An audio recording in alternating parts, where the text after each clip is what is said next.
Diabetes ఒక 10 ఏళ్ల పాటు ఉంటే వారికి గుండె సమస్య ఉన్నట్లేనా? డయాబెటీస్ వచ్చిందనుకోండి, వచ్చిన 5 ఇయర్స్ వరకు ట్రీట్ చేసినా ట్రీట్ చేయకపోయినా ఆ రిస్క్ ఫ్యాక్టర్ కొంచెం తక్కువ ఉంటుంది. 5 ఇయర్స్ తర్వాత చాలా హైలీ ఎస్కలేట్ అయిపోతుంది. సో 5 ఇయర్స్ తర్వాత ఎవ్రీ ఇయర్ స్ట్రెస్ టెస్ట్ చేయించడం చాలా ఇంపార్టెంట్. అలా అని చెప్పి మీరు షుగర్ కంట్రోల్ కాకుండా కాదు, you have to control sugars. HbA1cని మనం 6 లోపల పెడితే బెటర్. ఈ మధ్య ఈ బరువును తగ్గించే మందులు అవి బాగా నడుస్తున్నాయి కదా సార్, అంటే దానివల్ల ఎలాంటి ఉపయోగం ఉంది గుండెకు సంబంధించి? దే ఆర్ అమేజింగ్ డ్రగ్స్ అండి, ఆనెస్ట్లీ స్పీకింగ్. వెయిట్ లాస్తో ఆ హార్ట్ ఫెయిలియర్స్ కూడా రికవర్ అవుతున్నాయి చాలామంది. బీపీలో హెచ్చుతగ్గులకును హార్ట్ రిలేటెడ్ సమస్యలకు ఎలాంటి సంబంధం ఉంది? బ్లడ్ ప్రెషర్ వల్ల 2 main reasons for death are 1 heart attacks, రెండోది స్ట్రోక్. బ్లడ్ ప్రెషర్ని కంట్రోల్ పెట్టడం, షుగర్ని కంట్రోల్ పెట్టడం are one of the most major things that has to be done. First of all I think కొంచెం అల్పసంతోషి ఉండాలనుకుంటా. అది ఉంటే ఆటోమేటికలీ సగం ప్రాబ్లమ్స్ సాల్వ్ అవుతాయి. మనం వేరే వాడు ఏం చేస్తున్నాడని చూసుకుంటాం కానీ మన దగ్గర ఏముందని చూడం.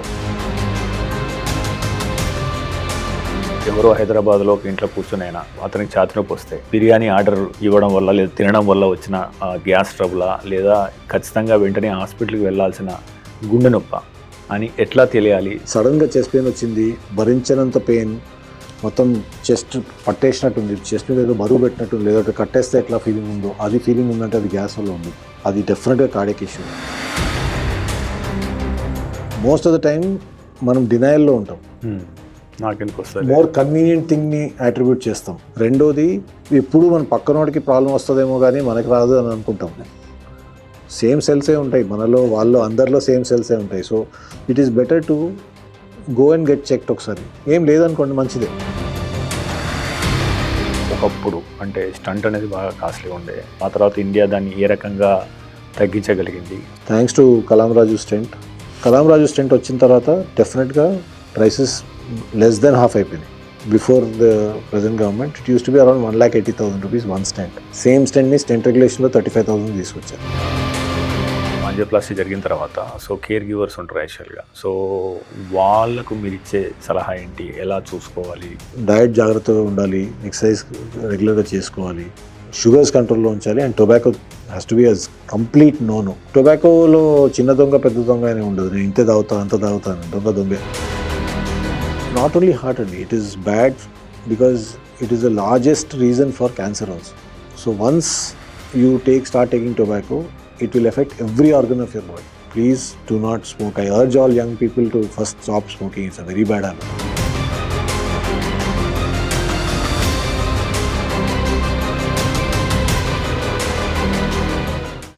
ఏ నాన్న, ఇవాళ చాలా హ్యాపీగా ఉన్నావు. మెడిసిన్ బిల్ ఇంత తక్కువగా వస్తే హ్యాపీగా ఉండక ఎలా ఉంటామమ్మా? ఇంత తక్కువ రేట్కే ఇస్తున్నారంటే క్వాలిటీలో ఏమైనా డిఫరెన్సెస్ ఉన్నాయేమో. మార్కెటింగ్, డిస్ట్రిబ్యూషన్, ఇంకోటోనే అదనపు ఛార్జీలు లేవు కాబట్టే 50 to 80% మనకి డిస్కౌంట్ లో ఇస్తున్నారు. Med Plus. Hi viewers, welcome to Med Plus TV. దేశంలోని ప్రముఖ డాక్టర్స్ను పరిచయం చేసే వేదిక డాక్టర్ స్టాక్కు స్వాగతం. ప్రస్తుతం మనము గచ్చిబౌలిలో ఉన్న ఏజే హాస్పిటల్లో ఉన్నాము.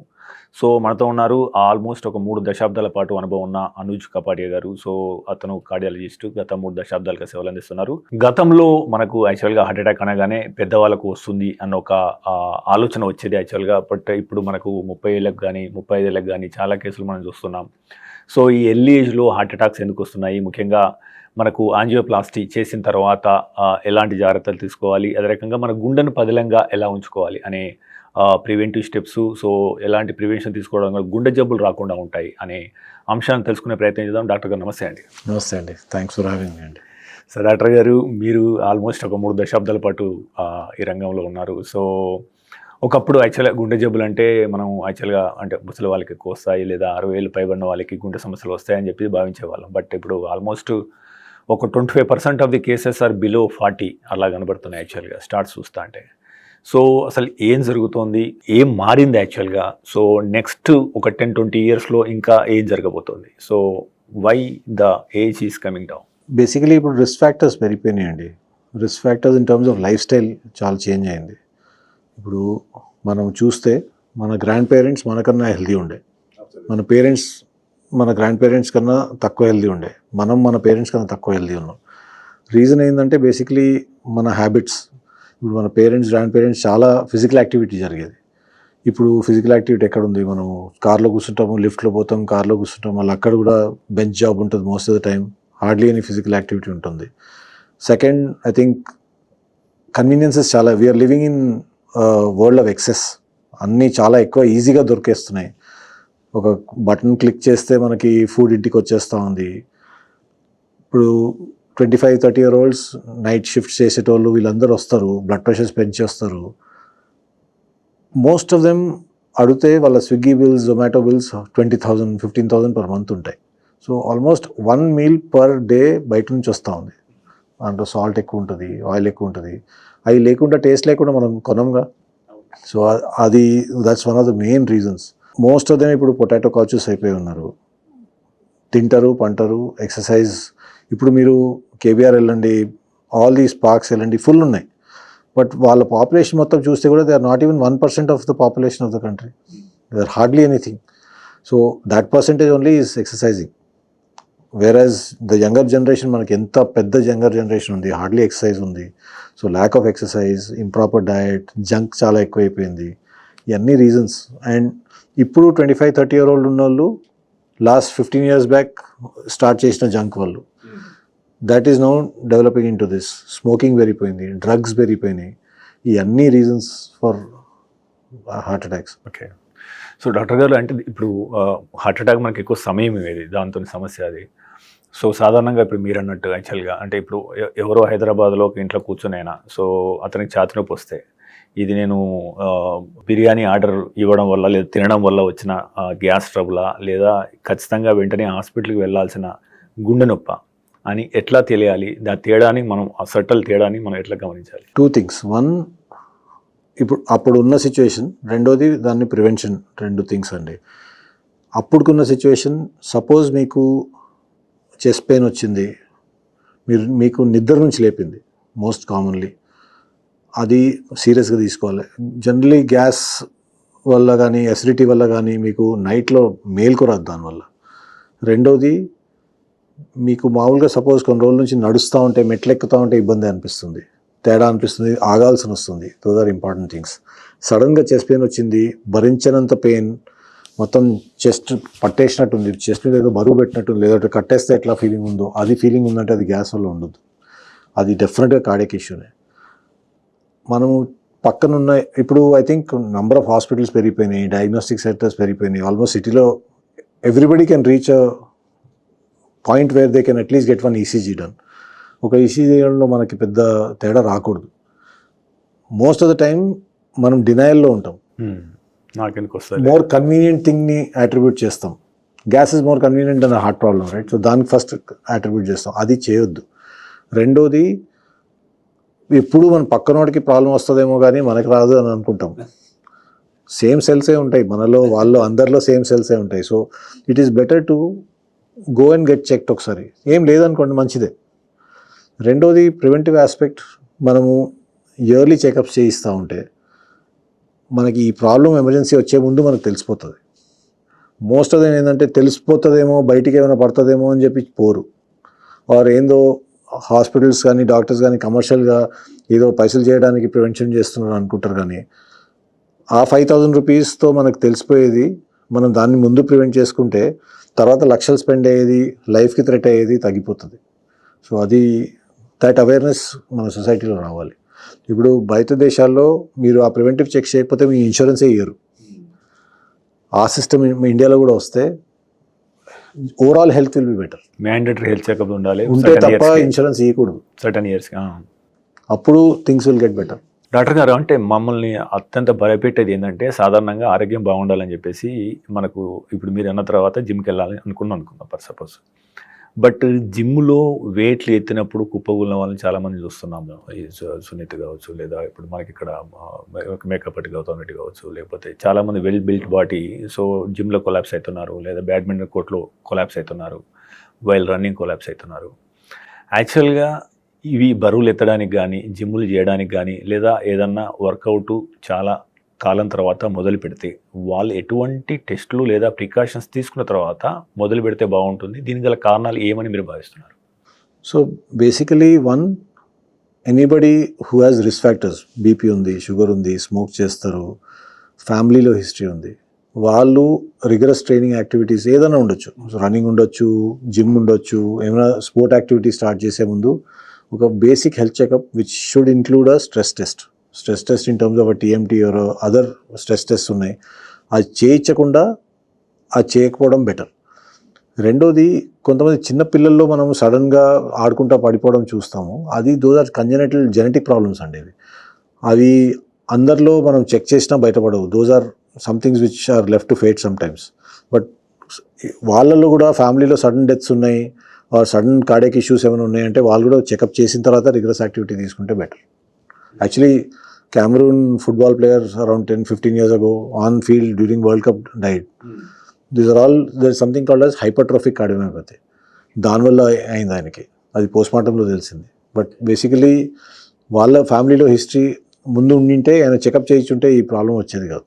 ఇంకో డాక్టర్ గారు, యాక్చువల్గా మనకు 50% మహిళలు ఉంటారు. సో ఈ గుండె పోటుకు సంబంధించి ఆ లక్షణాలకు సంబంధించి సాధారణంగా వారికి వీరికి తేడా ఏమన్నా ఉంటుందా? యాక్చువల్గా చాలామంది దవడ నొప్పిని లేదా తీవ్ర అలసట అని చెప్పేసి యూజువల్లీ వాళ్ళు చాలా ఇగ్నోర్ చేస్తుంటారు మహిళలు యాక్చువల్గా.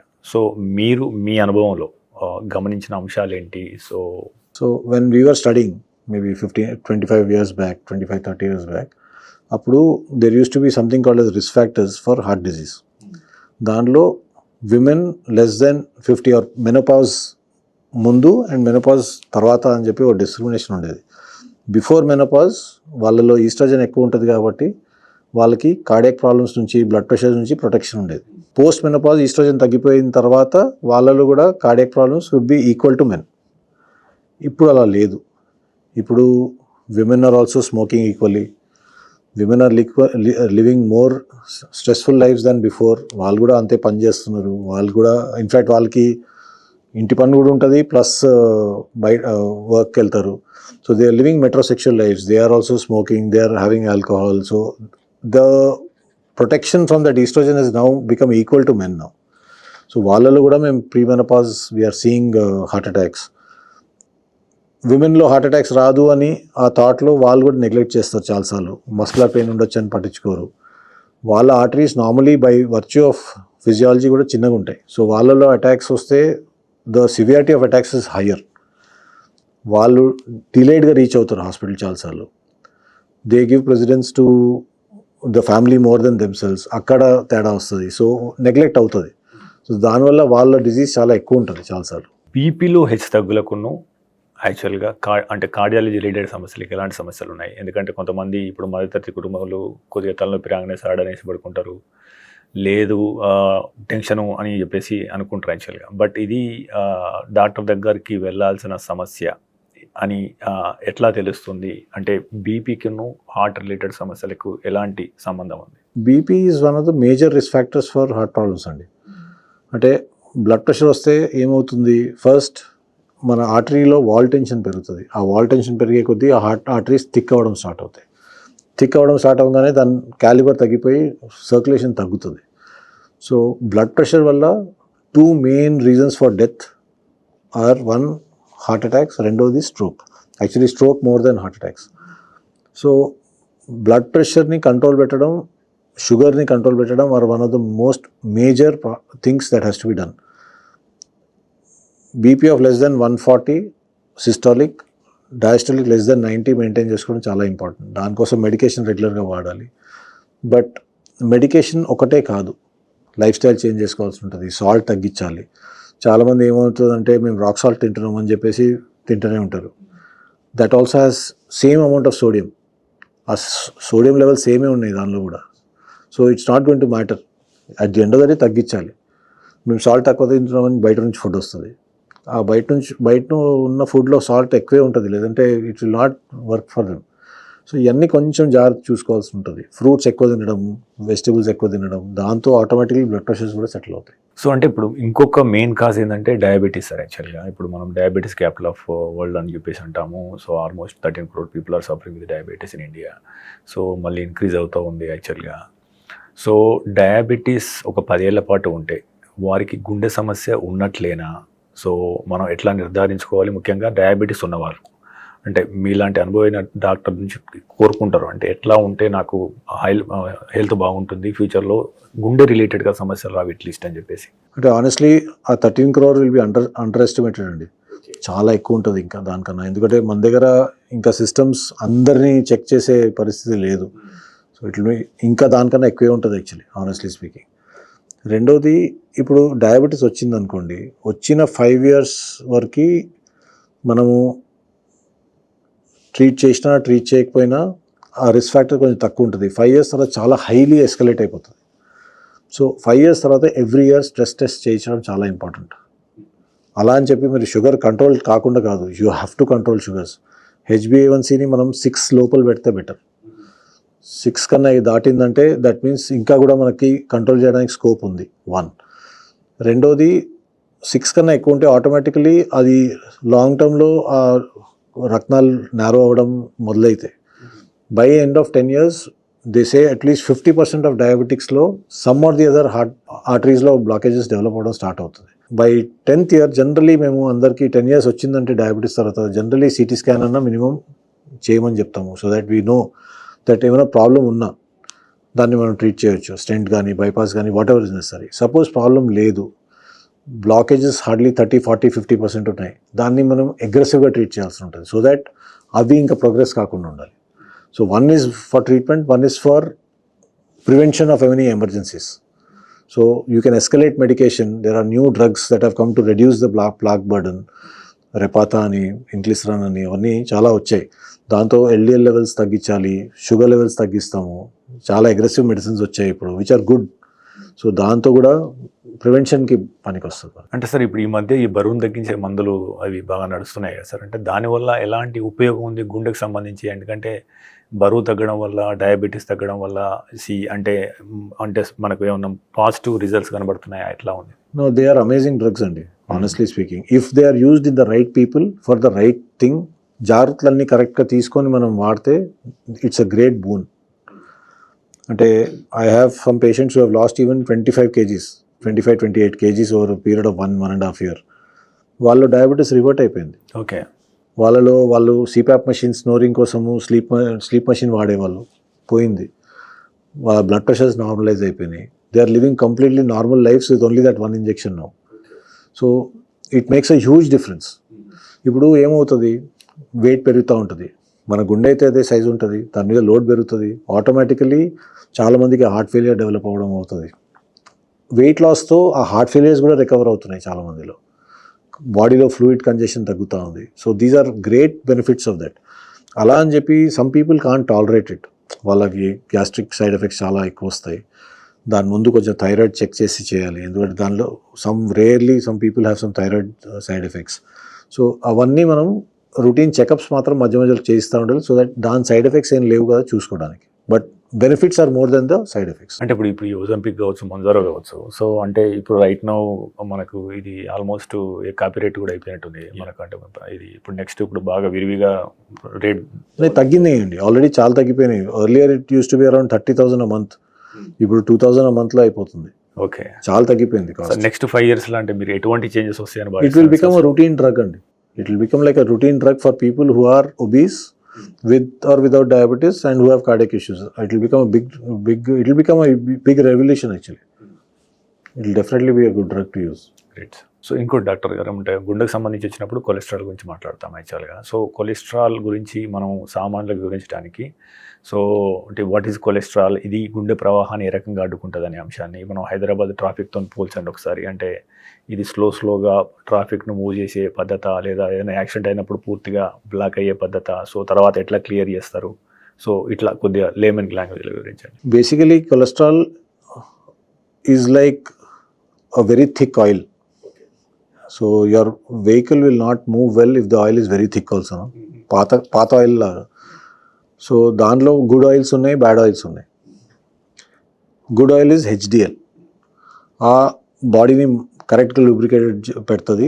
మీకు అవసరం ఉన్న కొలెస్ట్రాల్ అది. It will remove the bad cholesterol from your body.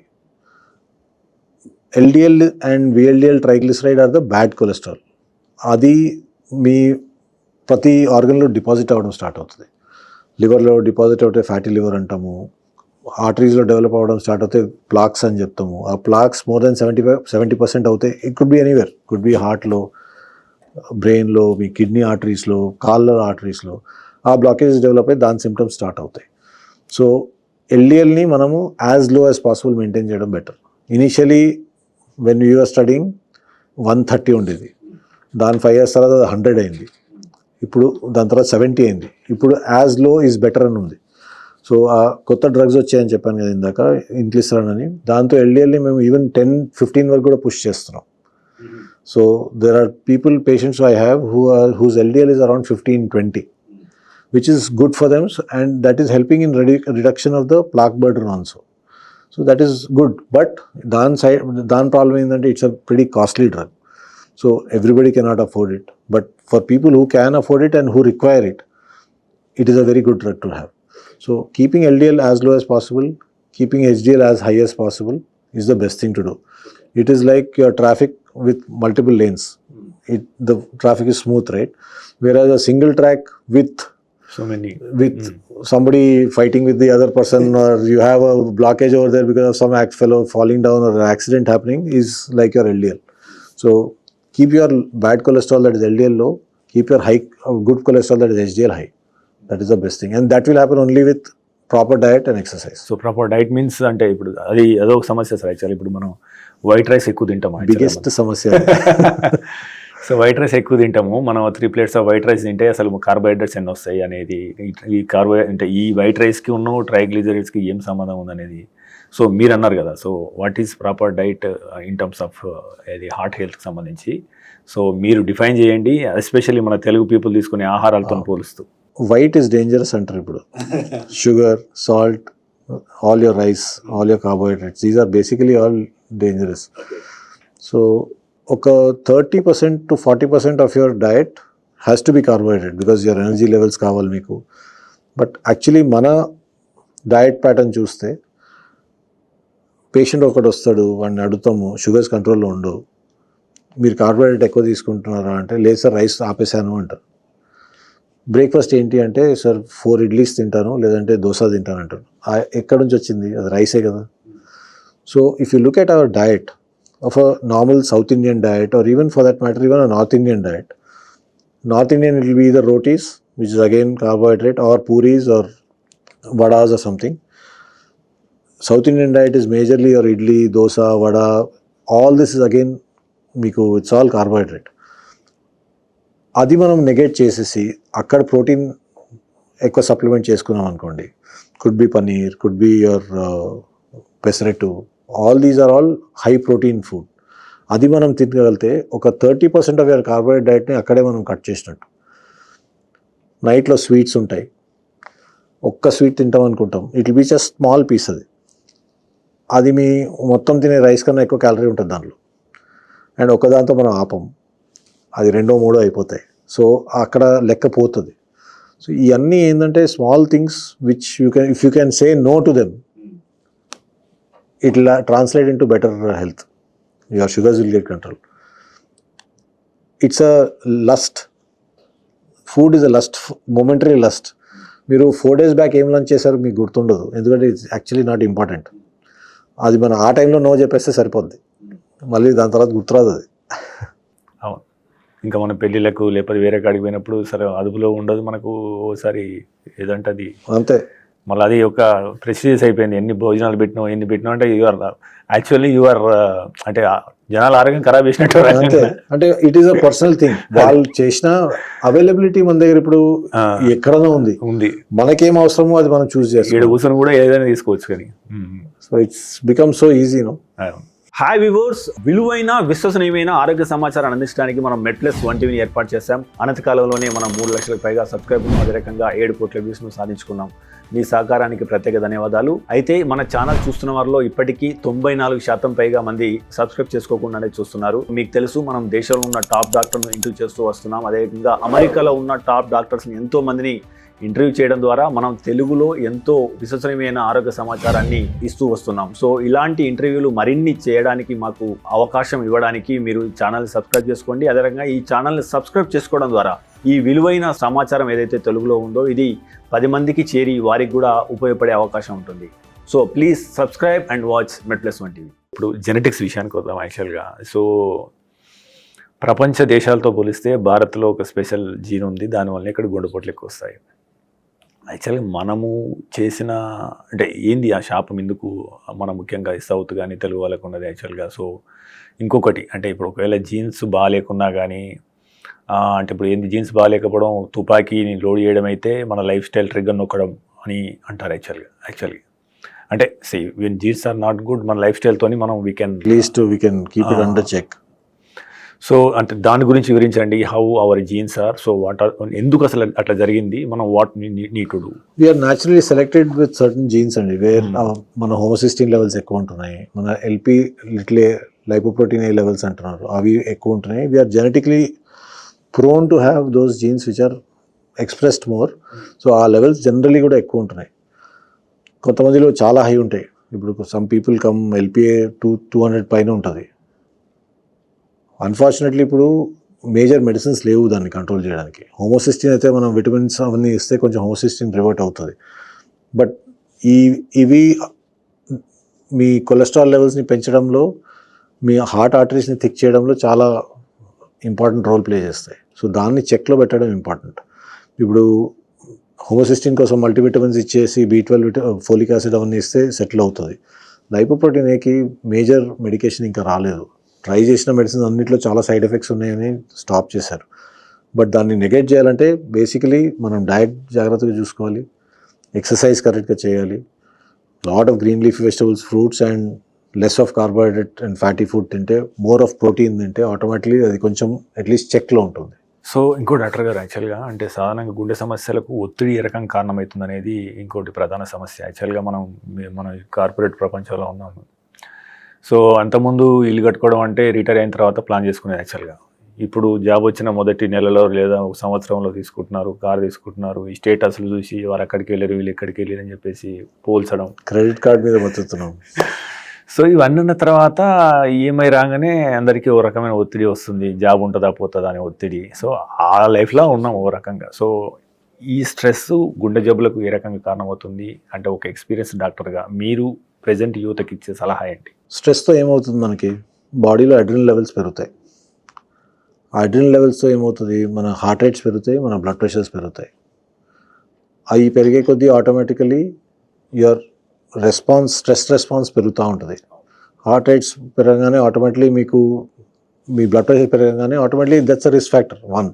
Second, stress వల్ల మీ నిద్ర చక్కగా ఉండదు. నిద్ర చక్కగా ఉండక మళ్ళీ సేమ్ అడ్రినల్ లెవెల్స్ పెరగడం అవుతుంది. స్లీప్ చక్కగా లేక మీ బాడీ రిలాక్సేషన్ తగ్గిపోతుంది. So these are all an undercurrent for heart problems. So unless and until first of all I think కొంచెం అల్పసంతోషి ఉండాలనుకుంటా. అది ఉంటే ఆటోమేటికలీ సగం ప్రాబ్లమ్స్ సాల్వ్ అవుతాయి. మనం వేరే వాడు ఏం చేస్తున్నాడని చూసుకుంటాం కానీ మన దగ్గర ఏముందని చూడం most of the time. I'm being a little philosophical ఇక్కడ, but it's part of the whole health process అనుకుంటా.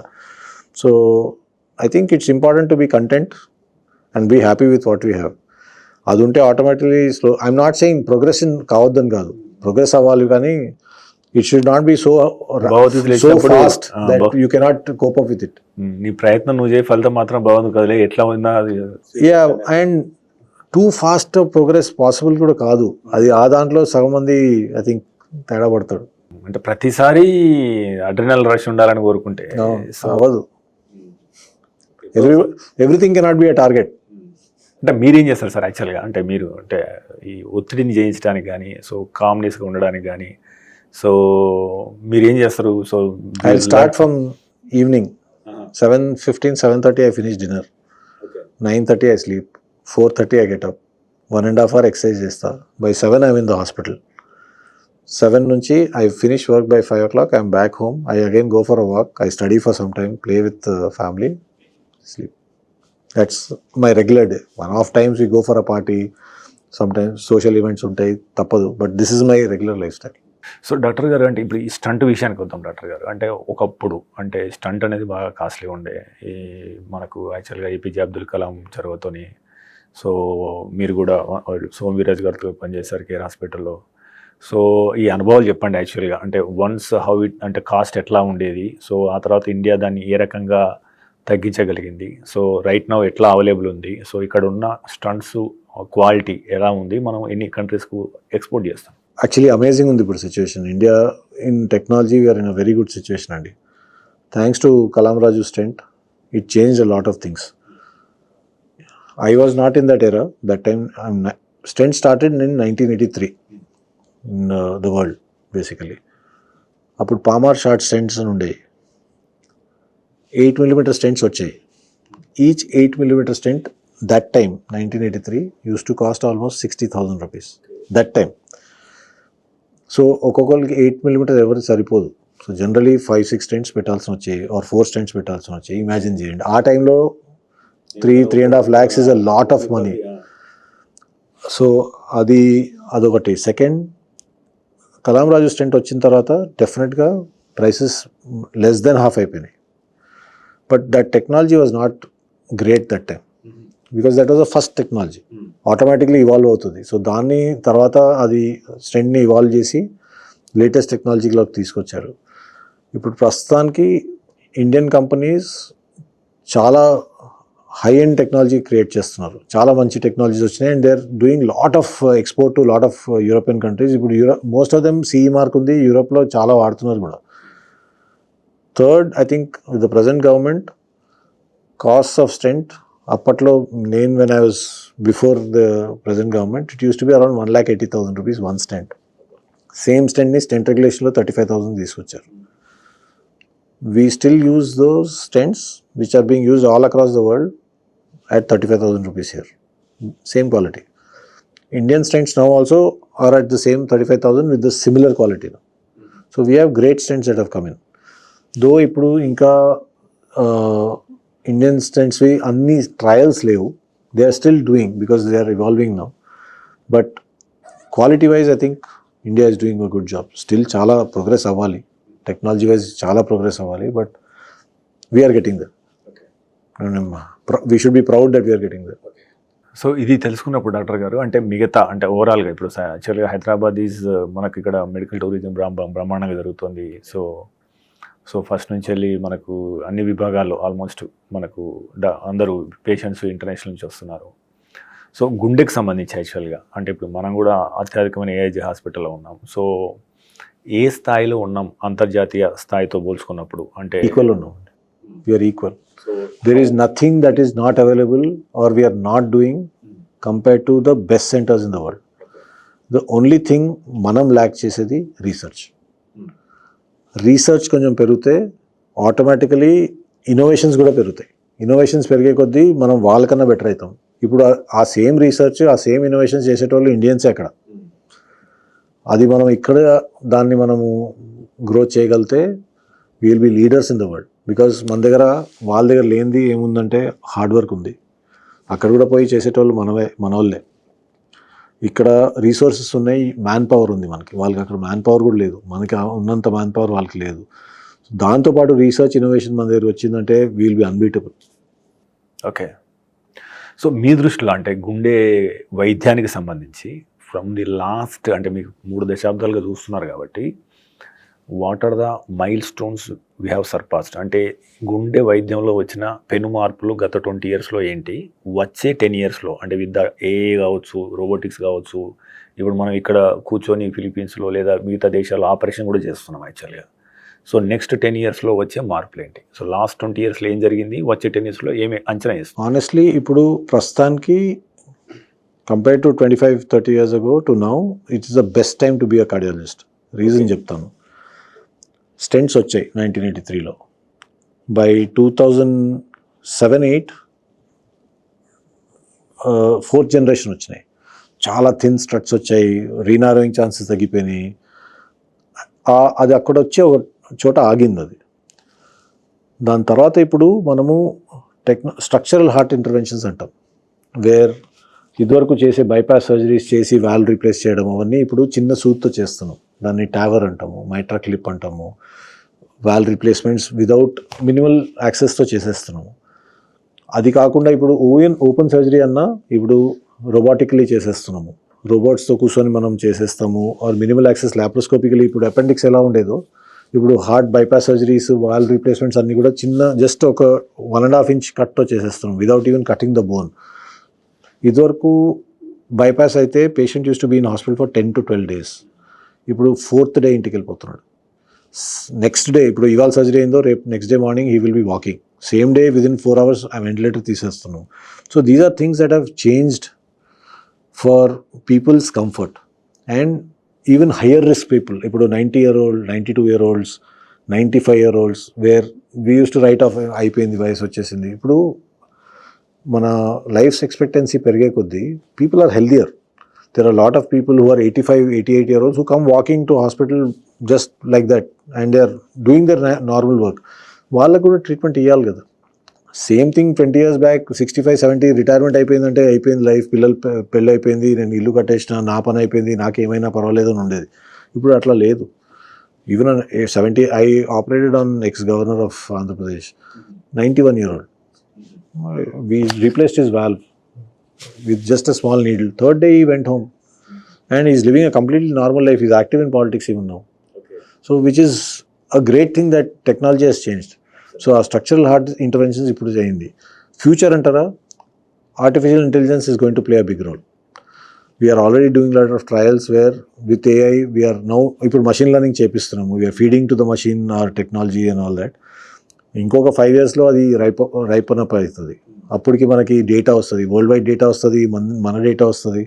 So that will get incorporated in to the machines which will help us in doing faster technology, less invasive technology. So అది చాలా improve అవుతుంది. Third, AI will help in prevention. You will be able to predict heart problems even before they start with the genes that they have, with the kind of inflammatory markers. ఇవన్నీ ముందే predict అవుతాయి. So that will help in improving life expectancy. అంటే ఇప్పుడు ఈ robotics కూడా బాగా changes వస్తున్నాయి కదా సార్. అంటే మనం ఇప్పుడు ఇండియాలో కూర్చొని ఎక్కడో దుబాయ్లో పెద్ద పెద్ద మిషన్లు నడుపుతున్నారు. సో రీసెంట్గా ఆపరేషన్స్ కూడా సో ఇక్కడ కూర్చొని వేరే దేశంలో ఆపరేషన్ చేస్తున్నారు కదా. సో ఇది ఇంకెట్లా ఎవాల్వ్ అవుతుంది ఫ్యూచర్లో? అంటే ఎక్కడైనా కూర్చొని ప్రపంచంలో ఎక్కడైనా ఆపరేషన్ చేయొచ్చా? సో చేయొచ్చు. So suppose somebody wants the best person to operate on him in the world, you can still employ them. ఇప్పుడు సపోజ్ నేను దుబాయ్లో ఉన్నాను, నాకు ఇండియా నుంచి ఒక డాక్టర్ని రీప్లేస్మెంట్ చేయాలనుకోండి, I can still get it done by that person without travelling because I may not be able to travel.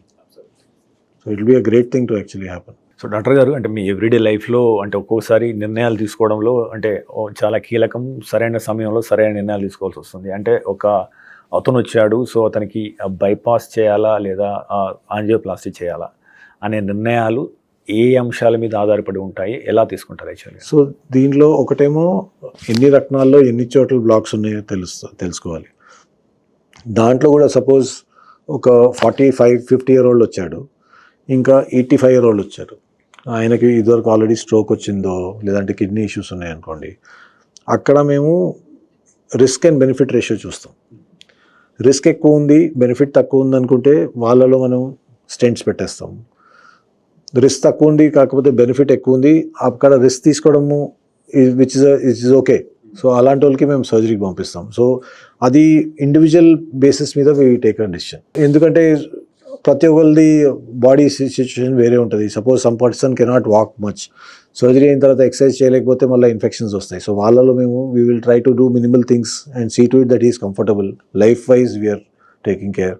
Main ఒక 1 or 2 ఆర్ స్టేజ్ చేసేసి 1 or 2 స్టెంట్స్ పెడతాం అలా. సో డాక్టర్ గారు, అంటే మమ్మల్ని అడిగే క్వశ్చన్ ఏంటంటే, యాంజియోప్లాస్టీ చేసిన తర్వాత ఈ ట్రీట్మెంట్ అయిపోయింది, నేను ఏమైనా చేసుకోవచ్చు అని కొంతమంది భావిస్తుంటారు యాక్చువల్గా. బట్ ఆఫ్టర్ కేర్ అనేది ఎంత కీలకమో, వాళ్ళు తిరిగి పూర్తిగా కోలుకోవడానికి అంటే ఆఫ్టర్ కేర్లో తీసుకోవాల్సిన జాగ్రత్తలు ఏంటి, తీసుకోకపోతే ఎలాంటి ప్రమాదాలు వచ్చే అవకాశం? దీనిలో 2-3 థింగ్స్. 1, యాంజియోప్లాస్టీ మేము చేసేది so that they live normal lifes. The whole process of medicine for technology is so that people can live a good life. So angioplasty చేసిన తర్వాత generally they can live completely normal lifes.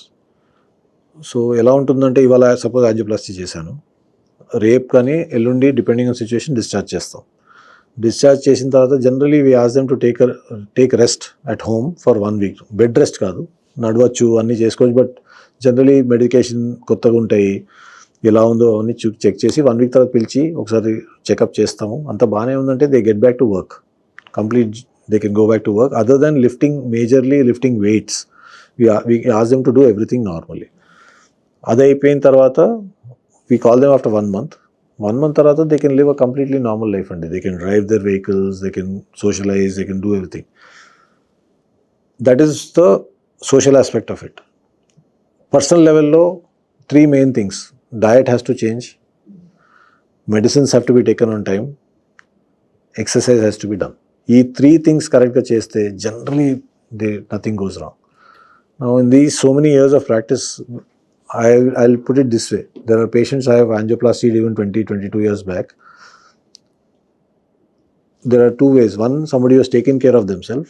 One who is not taking care of themselves. ఆ taken care వాళ్ళకి ఏం కాకుండా వాళ్ళు అదే 1 or 2 medicines మీద ఉంటారు.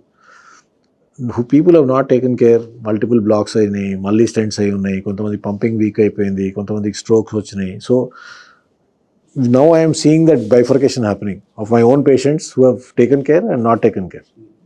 So it's important that you do these simple things. So what are the big 3 mistakes అంటే వీళ్ళు చేసేవాళ్ళు చేసింది ఏంటి? What are the Most common is people don't stop smoking. Tobacco is one major issue where they go back to it. 1 year చేస్తారు, భయంకి వదిలేస్తారు, దాని తర్వాత మళ్ళీ they'll get that same one old friend who will say 1 cigarette and then it starts off again. That's the most common thing of tobacco. రెండోది, they again get back to their old routines of not controlling sugars, eating తడమడా చేస్తారు. And third, slowly exercise ఆపేస్తారు. These things basically మందులు వేసుకుంటారు. మందులు most of them will take it regularly because they think that దాంతో చేస్తే blocks రావని. But medicine plays only 15%, 20% role. మన own lifestyle plays major role అండి. అది ఎంత చెప్పినా they go back to their old habit. So సాధారణంగా doctor గారు అంటే ఇప్పుడు ఆంజియోప్లాస్టీ జరిగిన తర్వాత సో కేర్ గివర్స్ ఉంటారు యాక్చువల్గా. సో వాళ్ళకు మీరు ఇచ్చే సలహా ఏంటి? ఎలా చూసుకోవాలి? సో ఎలాంటి ప్రికాషన్స్ తీసుకోవాలి? No, so we tell them the same thing. Generally, we counsel the family members and the patient before discharge. Even most of them come with their spouses or the children in the outpatient. వాళ్ళు కూడా same thing చెప్తాం, that diet జాగ్రత్తగా ఉండాలి, exercise రెగ్యులర్గా చేసుకోవాలి, sugars కంట్రోల్లో ఉంచాలి, and tobacco has to be as complete no. టొబాకోలో చిన్న దొంగ పెద్ద దొంగ అనే ఉండదు. నేను ఇంతే తాగుతా అంత తాగుతాను, దొంగే. So 1 cigarette or 100 cigarettes is the same thing. The risk will be the same. So angioplasty చేసిన వాళ్ళకి యాక్చువల్గా అంటే మనం నెక్స్ట్ చెకప్ ఏదో 1 month ఉందనుకుందాం యాక్చువల్గా. So they are waiting for the next follow up. But in the meantime so what are the red flags?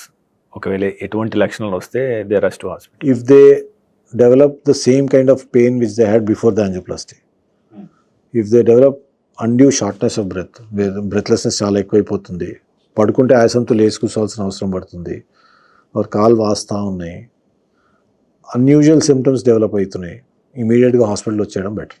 Because first 1 monthలోనే మళ్ళీ stent clot అయ్యే ఛాన్సెస్ ఎక్కువ ఉంటాయి. సో ఆ సిమ్టమ్స్ ఏమైనా వచ్చినా ఇమీడియట్గా ఎమర్జెన్సీకి వచ్చేయాలి. ఆ టైంలో డాక్టర్ ఫోన్ ఎత్తలేదో వీళ్ళు ఫోన్ ఎత్తలేదో అని అనుకోవద్దు. ఆ hospital wherever it is done అక్కడికి ఎమర్జెన్సీకి వెళ్ళిపోవడం బెటర్. అంటే ఇప్పుడు మన తెలుగు వారికి సార్ స్థూలంగా ఓవరాల్గా మనకు హార్ట్ డిఫెన్స్ ప్రోటోకాల్ లాగా ఒక 3 అలవాట్లు చెప్పండి యాక్చువల్గా. సో దట్ వాళ్ళ హెల్త్ ఆరోగ్యంగా ఉంటుంది, ఫ్యూచర్లో మీకు సమస్యలు వచ్చే అవకాశం తగ్గుతుందని చెప్పడానికి. Early to sleep, early to rise makes a man healthy, wealthy, wise. So eat early, sleep early, get up early, please exercise. One thing. Second, carbohydrate తగ్గించుకోవాలి. సౌత్ ఇండియన్స్ కాబట్టి చెప్తున్నాను, కార్బోహైడ్రేట్స్ తగ్గించుకొని ప్రోటీన్ ఇంటేక్, ఫైబర్ ఇంటేక్ పెంచుకుంటే, అంటే lot of green leaf vegetables, fruits అవన్నీ ఎక్కువ తీసుకుంటే it will help in reduction of cholesterol, reduction of your sugars. That's extremely important. Third, morning exercise చాలా ఇంపార్టెంట్. ఈ 3 things జాగ్రత్త చూసుకుంటే 90% of your problems will be under control. Your blood pressures, your sugars, your heart issues, they'll all be on your, and your weight, they'll all be under control. ఈ అపోహల విషయానికి వస్తే doctor గారు, అంటే నిజాలు అపోహల విషయంలో ఎక్కువ మాట్లాడుకునేది ఇప్పుడు ఈ స్టాటిన్ ట్యాబ్లెట్ గురించి. ఈ కొలెస్ట్రాల్ ఉన్న వాళ్ళకి మీరు స్టాటిన్ ట్యాబ్లెట్ ఇస్తే యాక్చువల్గా అంటే కొంతమంది అనేది ఇది లివర్కు పాడు చేస్తుంది, ఇది కొంతమంది అనేది ఒక్కసారి వాడితే జీవితాంతం వాడాల్సి వస్తుంది అని చెప్పేసి అనుకుంటారు. సో ఇందులో వాస్తవం ఏంటి? అసలు స్టాటిన్ ట్యాబ్లెట్ ఎవరికి మీరు రిఫర్ చేస్తారు? అది చేసే పని ఏంటి? దీన్ని మనం ఒకసారి. Statins are good. Statins are important to take whenever necessary. ఇప్పుడు suppose all diabetics above 5 years of diabetes, cholesterols LDL more than 100, already previously stent ఉందో లేదంటే హార్ట్ ఇష్యూ ఉందో, వీళ్ళందరిలో లైఫ్ లాంగ్ స్టాటిన్ వాడాల్సి ఉంటుంది. Because it will keep it from preventing further new problems.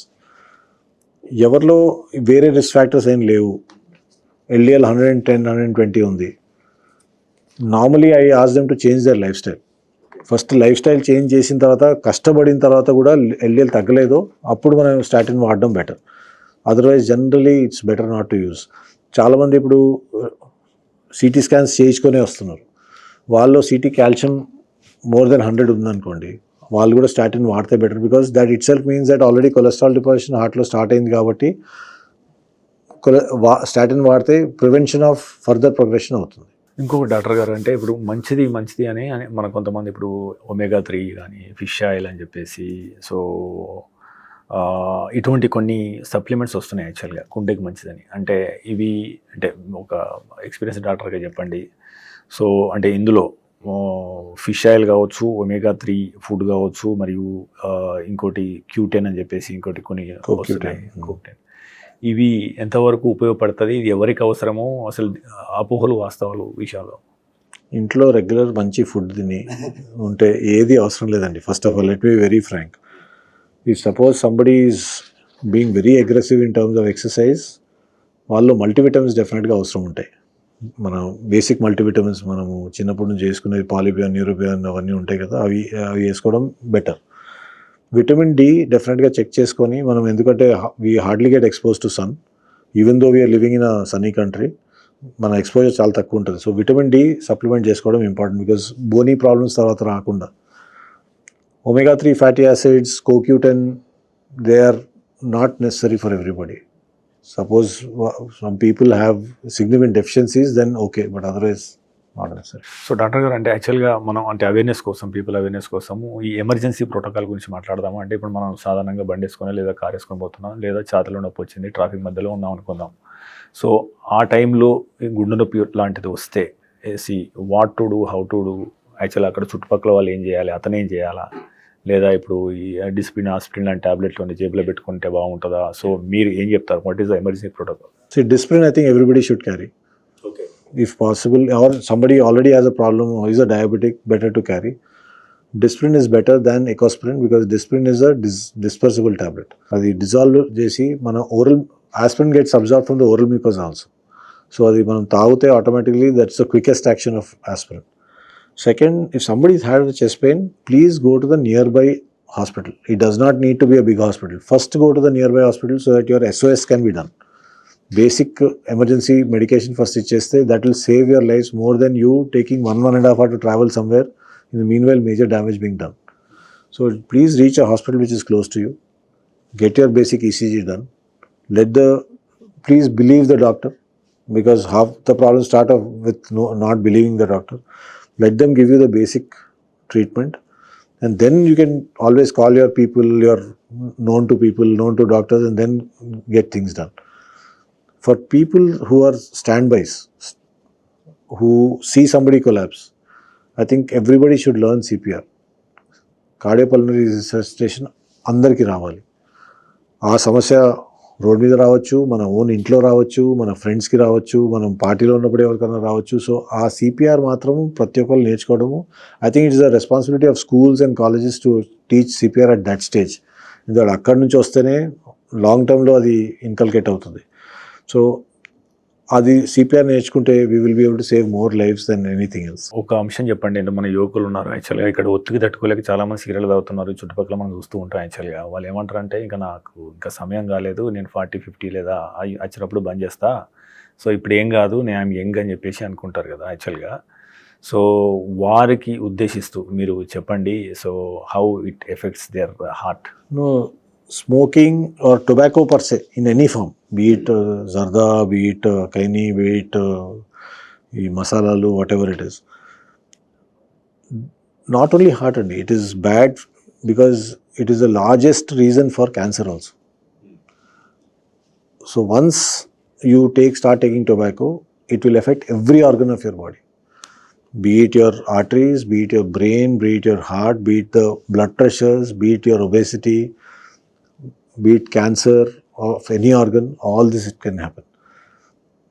Tobacco will increase the thickness of your heart arteries. It will reduce the blood circulation. It will cause a lot of spasm also. So it is affecting most commonly the younger people only. వాళ్ళు అందరూ ఏమంటారు, same మీరు చెప్పినట్టు మనకెందుకు వస్తుంది, మనం చాలా young ఉన్నామని వాళ్ళే లేట్ వస్తారు హాస్పిటల్కి అసిడిటీ అనుకొని.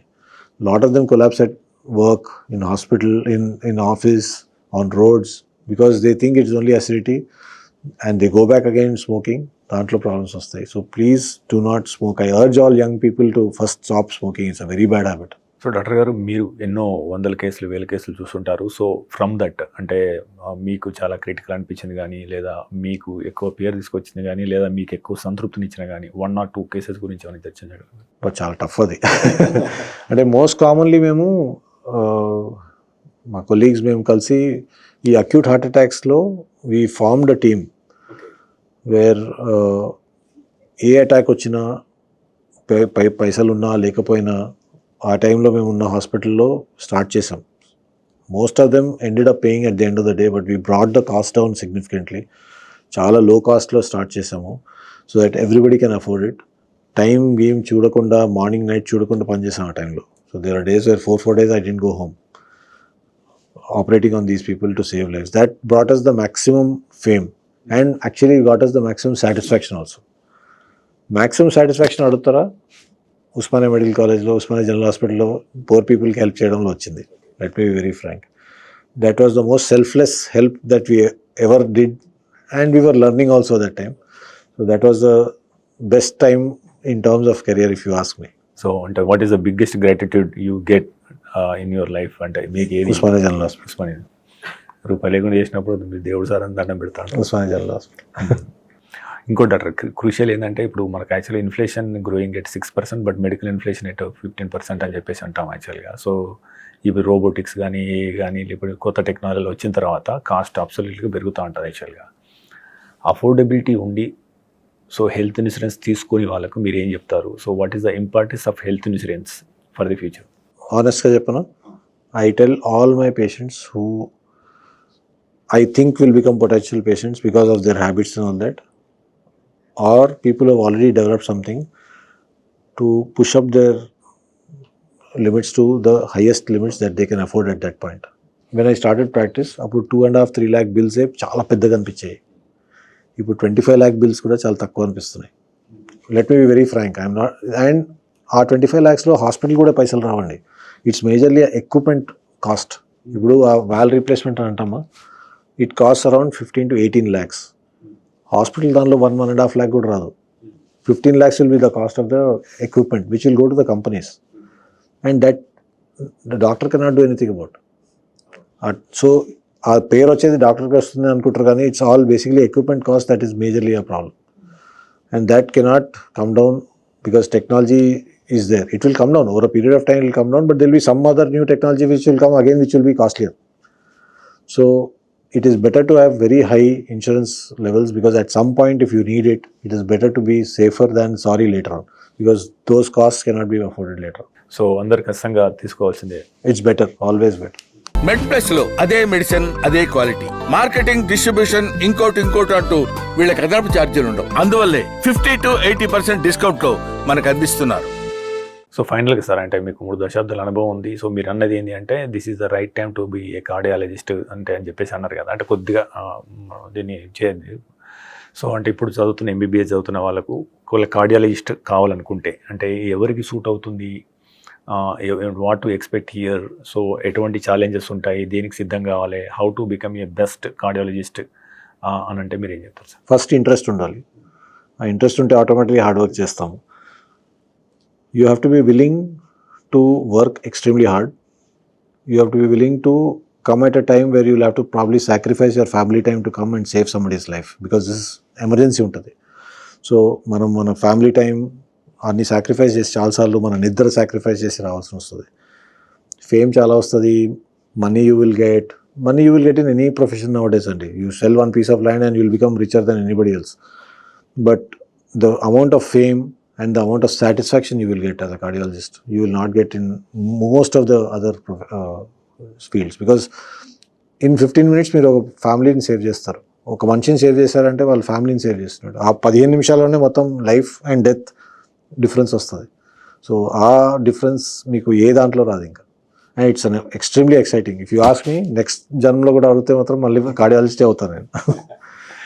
సో ఫైనల్గా డాక్టర్ గారు అంటే ఈ ఎపిసోడ్ చూస్తున్న లక్షలాది మంది వారికి అంటే ఇప్పుడు మనం సపోజ్ ఇప్పుడు ఇక్కడ ఉన్నాం కదా, సో ఐకియా మీద అతి పెద్ద బోర్డు ఒకటి పెద్దది పెడుతున్నాం, దానిలో ఒక సజెషన్ రాయాలనుకుంటున్నాం. యాజ్ ఎ డాక్టర్గా మీరు ఏం రాస్తారు యాక్చువల్గా? Eat right, sleep right and exercise right. Eat, sleep, exercise are the most critical things. And no tobacco, అదొకటి. సో థ్యాంక్ యూ డాక్టర్ గారు, thank you very much, thanks for your valuable suggestion. Thank you so much అండి. Thank you so much. So viewers, ఇది ఈ వారం episode చూస్తూనే ఉండండి MedPlus1 TV.